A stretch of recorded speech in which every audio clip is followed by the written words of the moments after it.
நம்ம எல்லாருமே மாதுளம்பழம் சாப்பிட்டுருக்கோம். மாதுளம்பழம் சாப்பிட்டா எப்படி ஸ்வீட்டா இருக்கும். அதில முத்தெல்லாம் அழகா பிங்கிஷ்ஷா இருக்கும். எல்லாம் தெரியும்.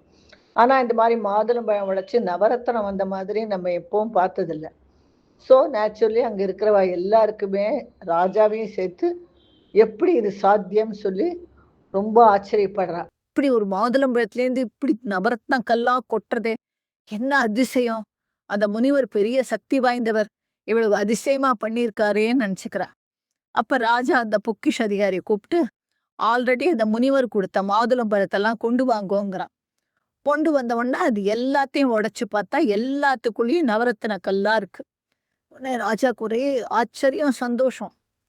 இவ்ளோ பெரிய ட்ரெஷர் நமக்கு கிடைச்சிருக்கே!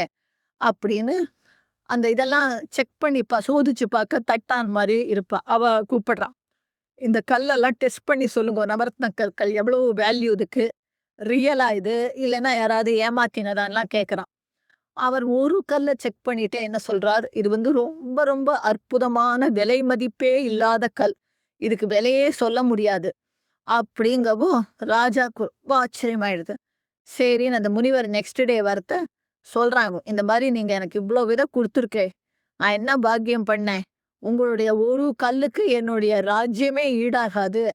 உங்களுக்கு நான் என்ன செய்யணும் சொல்லுங்கோங்கிறோம்." அவர் சொல்றார், "எனக்கு நீ உதவி பண்ணணுங்கிறா." என்னன்னு கேட்குறாமா. "நீ இந்த மாரி சதுர்த்தசி அன்னைக்கு, கிருஷ்ணபக்ஷ சதுர்த்தசி அப்புட்ன்னா பௌர்ணமிக்கு முந்தின நாள்.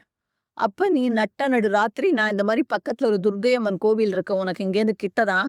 அங்க நீ ஆயுதம், கத்தி இந்த மாரி எடுத்துண்டு நேரா அங்க வா." அப்படின்னு சொல்றேன். "நான் ஒரு யாகம் யக்ஞம் பண்றேன். அதுக்கு உன்னோட உதவி தேவைன்னு." ராஜாவும் தான் எல்லாருக்கும் அவன் தலையே பட்டி கேட்டப்ப வெட்டியும் போக சரின்னு சொல்ட்டான். அதனால அவன் சரின்னு சொல்லிடுறான். வேற யாரும் வரக்கூடாது. நீ தான் வரணுங்கிறா. அதே மாரி இவன் பட்டிய பாத்துக்க சொல்லிட்டு, இவன் அந்த சதுர்த்தசி ராத்திரி குதிரையில ஏறி கிளம்பி, அந்த துர்க்கை அம்மன் கோவிலுக்கு போறான். அங்கே இந்த தர்மசீலன் உட்கார்ந்துருக்கான். இவன் போன உடனே தர்மசீலன் வந்து இவன பார்த்து பேசுறதுக்குள்ளேயே, விக்ரமாதித்தனுக்கு சுத்தி ஏதோ ஹிஹிஹி, உஹுஹுஹாவுன்னு ஒரு மாரி வினோத சப்தம்லாம் கேட்கறது. பார்த்தா ஒரே எலும்பு கூடா தெரியறது. அப்போ இந்த தர்மசீலர் சொல்றாரு, "இதெல்லாம் பூதம், பிசாசு. பக்கத்திலேயே ஒரு மயானம் இருக்கு. எனக்கு ஒரு ஹெல்ப் என்னன்னா, அந்த மயானத்துல ஒரு முருங்க மரத்துல ஒரு வேதாளம் தொங்கின்னு இருக்கு. அத நீ எப்படியாவது பிடிச்சு எனக்கு கொண்டு வந்து தரணும். அதுக்கு தான் அவன நான் கூப்பிட்டேன். அத பிடிச்சா எல்லா வேலையும் சித்தியாகும். எனக்கு அது வேணும்.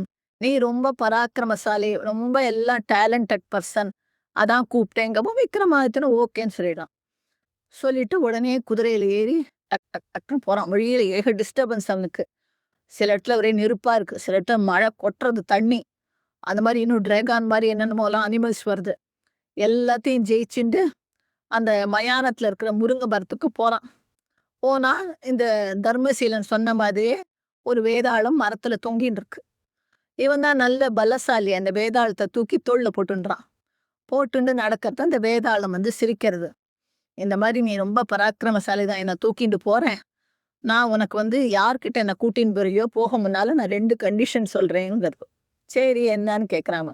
ஃபர்ஸ்ட்டு நீ என்ன தூக்கிண்டு அந்த பர்ட்டிகுலர் இடத்துக்கு யார்கிட்ட கூட்டின்னு போறியோ, அந்த இடம் வரைக்கும் போற வரைக்கும் நீ பேசவே கூடாது.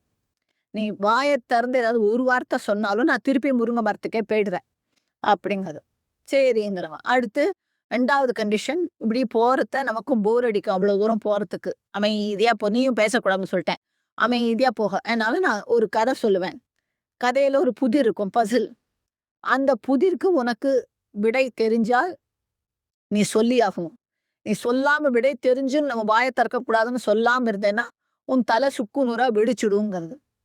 என்ன சொல்றேன்? இவன் என்ன யோசிக்கிறான்? சரி தலை சுக்கு நூறா வெடிச்சிடுறத விட, நம்ம வந்து விடைய வந்து சொல்லிட்டா நம்ம மேக்ஸிமம் வேதாளம் வந்து முருங்க மரத்துக்கு திருப்பி போயிடும். திருப்பி அத தூக்கின்னு வரலாம். அவ்வளவுதானே நெனச்சுட்டு, சரின்னு கண்டிஷனுக்கு ஒத்துக்கிறான். ஒத்துண்ட உடனே வேதாளத்த தூக்கின்னு போறான். அது என்ன கதை சொல்லப் போறதுங்கிறத அப்புறமா பார்ப்போம். நன்றி.